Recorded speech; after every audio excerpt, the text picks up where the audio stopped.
હાલો friends, આજે આપણે બનાવશું લીલા મરચાંમાંથી સંભારાની રેસીપી. આ રીતે તમે સંભારો બનાવશો તો આ સંભારો નાનાથી લઈ મોટા સુધી બધાને ભાવશે. તમે જેટલી રોટલી બનાવશો એટલી ઓછી જ પડશે, કેમ કે ખાવામાં બહુ ટેસ્ટી લાગે છે. તો ચાલો રેસીપી બનાવવાનું ચાલુ કરીએ. સંભારો બનાવવા માટે આપણે 100 ગ્રામ જેટલા લીલા મરચાં લીધા છે અને મરચાંને આપણે પાણીથી સારી રીતે ધોઈ લીધા હતા. તો હવે આપણે તેને સુધારી લઈએ. તો પહેલાં તો તેના ડીટિયાના ભાગને કાપી અને કાઢી નાખીએ.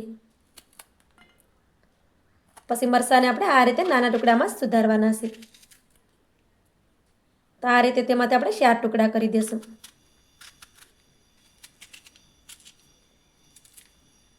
તમારે જો આમાંથી બીયાને કાઢવા હોય તો પણ કાઢી શકાય, પણ હું નથી કાઢતી, કેમ કે આ મરચાં છે એ ઝાઝા તીખા નથી હોતા. આ મરચાં છે એ મોળા જ આવે છે. અને તમારા ઘરમાં જો ઝાઝા તીખા મરચાં ખાતા હોય તો તમે તીખા મરચાં પણ લઈ શકો છો. હવે આપણે તેને આ રીતે નાના ટુકડામાં જ કાપવાના છે. તમારે મોટા ટુકડામાં કાપવા હોય મરચાંને તો પણ તમે કાપી શકો.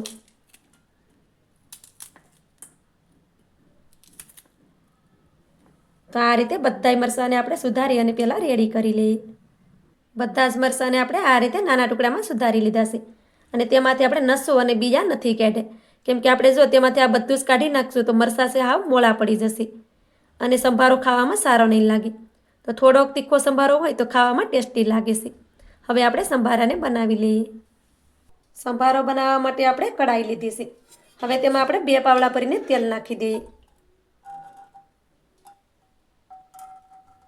ગેસની ફ્લેમને આપણે ચાલુ કરી દઈએ અને તેલને પહેલાં સારી રીતે ગરમ થવા દઈએ. તેલ આપણું સારી રીતે ગરમ થઈ ગયું છે. હવે તેમાં અડધી ચમચી ભરીને રાઈ નાખી દઈએ. અડધી ચમચી ભરીને જીરું નાખી દઈએ. ગેસની ફ્લેમને ધીમી કરી દઈએ. અડધી ચમચી ભરીને મેથી નાખી દઈએ. હવે આપણે બધી વસ્તુને સારી રીતે સાતળી લઈએ. તો બધી વસ્તુ સારી રીતે સતળાઈ ગઈ છે. હવે તેમાં મરચાંને નાખી દઈએ અને મરચાંને પણ આ રીતે હલાવતા રહીએ અને સાતળી લઈએ. સંભારામાં મેથીના દાણા નાખવાથી સંભારો છે તે ખાવામાં ટેસ્ટી લાગે છે. તમે મેથી ન ખાતા હોય તો તમે ન નાખો તો પણ ચાલે, પણ મેથી નાખવાથી સંભારો છે તે સરસ લાગે છે ખાવામાં. મરચાંને આપણે આ રીતે હલાવતા રહ્યા છે અને 1 મિનિટ જેવું તેને સાતળી લીધું છે. તો તમે જોઈ શકો છો કે આપણા મરચાં 1 જ મિનિટમાં સારી રીતે સતળાઈ ગયા છે. હવે તેમાં આપણે થોડી હળદર નાખી દઈએ. સ્વાદ પ્રમાણે મીઠું નાખી દઈએ અને સારી રીતે મિક્સ કરી દઈએ.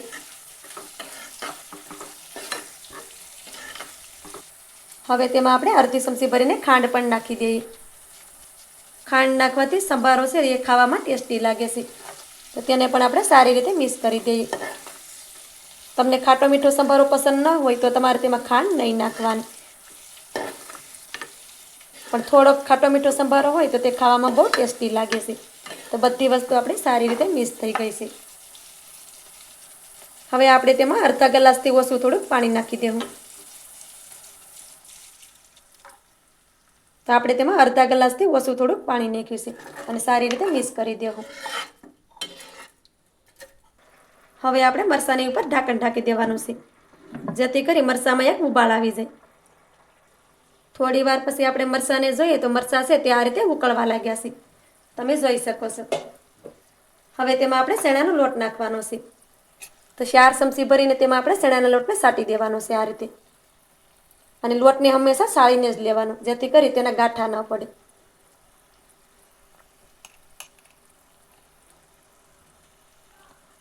તો આ રીતે ઉપરથી સાટી દેવાનું.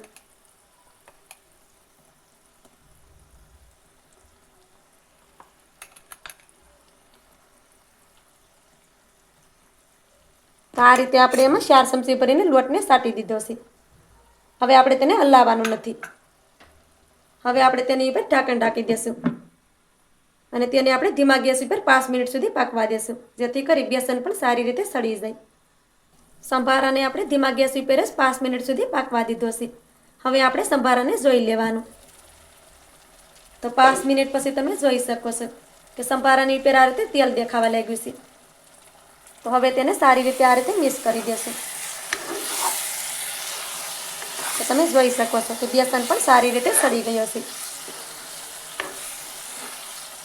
આપણે આ રીતે લોટવાળો સંભારો કરતા હોય તો તેમાં તેલનું પ્રમાણ થોડુંક વધારે જ રાખવાનું, જેથી કરી આ લોટ છે તે સારી રીતે સડી જાય અને બિલકુલ પણ કાસો ના રહે. તો બધી વસ્તુને સારી રીતે મિક્સ કરી દઈએ. સંભારાને આપણે આ રીતે સારી રીતે મિક્સ કરી દીધો છે અને તમે જોઈ શકો છો કે આપણો સંભારો બનીને તૈયાર થઈ ગયો છે. હવે આપણે ગેસને બંધ કરી દઈએ. હવે આપણે સંભારાની ઉપર થોડાક લીલા ધાણા છાંટી દઈએ અને થોડોક આપણે લીંબુનો રસ પણ નાખી દઈએ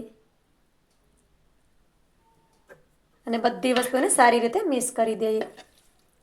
આ રીતે સંભારો તમે એકવાર બનાવશો તો આ સંભારો નાનાથી લઈ મોટા સુધી બધાને ભાવશે, કેમ કે ખાવામાં બહુ ટેસ્ટી લાગે છે.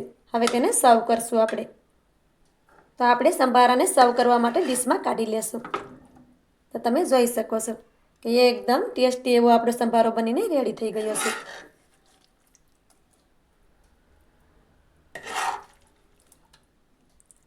આ સંભારો ખાવામાં બહુ ટેસ્ટી લાગે છે. સંભારાને આપણે સર્વ કરવા માટે ડીશમાં કાઢી લીધો છે અને સંભારાને તમે જોઈ શકો છો કે એકદમ ટેસ્ટી એવો સંભારો બનીને તૈયાર થઈ ગયો છે. તો મારી આ સંભારાની રેસીપી તમને સારી લાગી હોય તો લાઈક કરી કોમેન્ટ કરી દેજો. ચેનલ પર નવા હોય તો ચેનલને સબસ્ક્રાઈબ કરવાનું ભૂલતા નહીં. તો મળીએ એક આવી જ નવી રેસીપીની સાથે. ત્યાં સુધી બધાને જય માતાજી.